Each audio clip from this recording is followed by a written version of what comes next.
Voilà, c'est Gilles, je reviens à ma lecture de la vérité par Dieu, question 39. Père divin, un jour une personne a commis un sacrilège envers vous. Le tribunal des trois doctrines spirituelles s'est manifesté par l'intermédiaire de l'autel des oracles en le condamnant et en lui donnant des avertissements.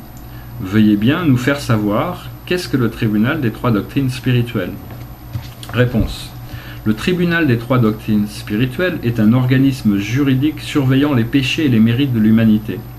Cet organisme est placé sous la direction de trois personnalités. Le Seigneur et Maître de la connaissance céleste, le Seigneur très vénéré du principe originel et le grand suprême fondateur du Dao. En vérité, ces trois personnalités, c'est aussi moi qui me suis fractionné pour assumer cette tâche. Ah, vous avez entendu parler à propos du sacrilège envers Dieu, sacrilège incriminé et admonesté par le tribunal des trois doctrines spirituelles. Pourquoi cette condamnation a-t-elle eu lieu, mes enfants? Lorsqu'une âme commet un sacrilège de blasphémer Dieu, de diffamer Dieu, cette diffamation ne nuit en rien à Dieu, au Seigneur vérité. Car si cette âme commettait ainsi ce sacrilège des millions de fois, la vérité resterait toujours la vérité.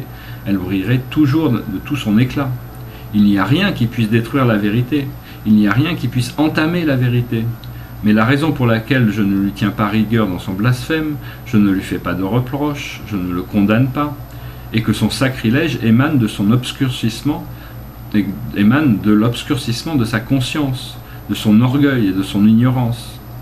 Ce fait constituera un obstacle au développement de cette âme, ralentira son évolution, retardera le jour de son retour. Voilà, mes enfants, c'est précisément cela qui est important. Il n'y a que le retour à l'origine, l'évolution constante des enfants divins qui sont des faits dignes d'être considérés par Dieu. C'est pourquoi lorsque vous blasphémez, vous me portez atteinte, vous me faites souffrir et vous me rendez malheureux. Je suis malheureux non pas parce que ma renommée est entamée, car la vérité est toujours la vérité, mais je suis malheureux parce que vous êtes dans l'obscurcissement de la conscience. Vous êtes arrogant dans votre ignorance. C'est ainsi que vous ne pouvez pas évoluer. Votre niveau spirituel reste bloqué là et vous régressez par rapport au courant d'évolution.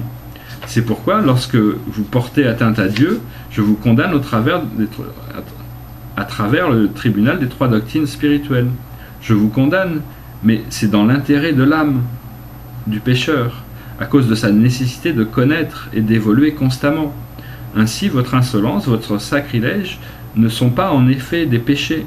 C'est précisément votre insolence, votre sacrilège dans l'obscurcissement de la conscience, faisant obstacle à votre évolution, qui sont des péchés. Et puis la loi de rétribution karmique immanente agira sur votre arrogance ignorante pour vous corriger, vous purifier progressivement, vous aidera à ouvrir votre esprit et évoluer jusqu'au moment où vous accéderez à la lucidité. Votre âme se libérera de l'ignorance. Vous n'aurez qu'à m'insulter, me diffamer à votre guise. Le patriarcat Akash Bodhisattva a invectivé. Dieu est un tas d'excréments. Ceci est vraiment un blasphème. Mais ici, il s'agit de blasphème dans la connaissance.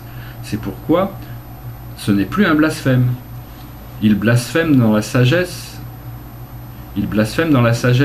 Sa diffamation émane de la connaissance de la grandeur infinie de Dieu. Toute chose est Dieu. Le tas d'excréments aussi est Dieu. Il n'y a rien qui ne soit pas Dieu. Dieu renferme toute chose. C'est pourquoi le blasphème dans la sagesse du Bodhidharma est précisément le respect suprême vis-à-vis de Dieu. Ainsi, diffamer Dieu dans l'obscurcissement de la conscience, c'est le blasphème, c'est l'arrogance, c'est commettre un sacrilège. Diffamer Dieu dans la connaissance, c'est la sagesse, c'est vénérer Dieu, c'est louer Dieu. Mes enfants, ajoutez qu'en vérité, le caractère d'arrogance, d'orgueil est précisément la nature fondamentale de Dieu et la vôtre. Néanmoins, si vous regardez toujours l'arrogance impure, l'orgueil selon la manière de l'impur, vous sombrez dans l'ignorance, vous piétinez au niveau de l'impur et des ténèbres sans arriver à progresser. C'est pourquoi si vous voulez éviter de vous immerger dans la douleur, de vous attarder à ce niveau pour avancer vers un niveau plus élevé, vous devrez apprendre à être arrogant d'une autre façon. Vous avez déjà appris l'orgueil selon la manière de l'impur. Maintenant, vous feriez mieux d'apprendre l'orgueil selon la manière du pur, pour progresser jusqu'à la sphère de la lucidité, la sphère éthérée. Qu'est-ce que l'orgueil pur? C'est l'humilité, mes enfants. Vous devez comprendre que quand vous êtes humble, vous vous élevez de manière lucide. C'est vrai, l'orgueil ne s'incline devant personne, il veut toujours être plus élevé que les autres. Mais parce qu'il est orgueilleux selon la manière de l'alourdissement, il est entraîné vers le bas, sans pouvoir s'élever comme il l'a voulu. L'orgueil, selon cette manière, vous abaisse seulement, vous fait critiquer, vous fait détester, vous fait mettre à l'écart. Mais celui qui est humble, qui ne veut surpasser personne, qui cherche toujours ses défauts pour arriver à progresser, qui est affectueux, qui s'instruit à travers tout, qui considère tout le monde comme son maître, qui arrive à voir l'habileté et la sublimité dans la maladresse et la médiocrité pour s'instruire et progresser, celui-là s'élancera bien vite vers le haut, même s'il ne veut pas s'élever. N'est-ce pas que c'est grâce au fait qu'il accepte d'apprendre humblement, qu'il s'enrichit, qu'il progresse vite, qu'il est vite lucide, qu'il comprend et sait davantage. La conduite de celui qui est humble et affectueux envers tout le monde sera la force qui attire l'estime, l'affection et le respect de tout le monde envers lui. Agir tout en ayant l'estime, l'affection, le respect, tout en étant supérieur aux autres et progresser vers le haut, c'est précisément en train de développer l'orgueil sous une forme élevée, c'est-à-dire l'orgueil pur. C'est grâce au fait qu'on est pur et allégé qu'on est attiré vers la sphère élevée, celle de la lucidité. L'arrogance impure n'est-ce que le caractère d'orgueil à l'état maladroit et grossier. L'arrogance pure ou l'humilité, c'est le caractère d'orgueil à l'état distingué, subtil, délicat. Cette façon de vous élever, étant humble, vous aidera à évoluer jusqu'à la sphère de la lucidité. Évidemment, il faut qu'il s'agisse ici de la vraie humilité, non pas l'humilité hypocrite pour recevoir des louanges. Lorsque votre cœur est encore troublé par un rien de désir de vous montrer supérieur, un rien de désir d'être complimenté, vous êtes encore aux prises à l'arrogance selon la manière lourde et impure. Certainement, vous serez entraîné vers l'alourdissement sans pouvoir vous élever. S'harmoniser avec tout, toujours apprendre et progresser, mais sans le moindre désir d'être élevé, d'être lucide, d'être estimé, d'être respecté, le cœur et la pensée sereine, c'est savoir vraiment être orgueilleux selon la manière du pur. C'est justement avoir la conduite orgueilleuse de Bouddha. C'est pourquoi l'orgueil est le caractère de Dieu, et il est indestructible. Lorsque vous apprenez l'humilité, vous ne détruisez pas l'orgueil, mais vous sublimez votre caractère orgueilleux. Votre itinéraire depuis la descente en ce monde jusqu'au retour est l'apprentissage du caractère orgueilleux, du bas jusqu'en haut, du lourd au léger, de l'impur au pur, jusqu'à ce que vous connaissiez vraiment l'orgueil.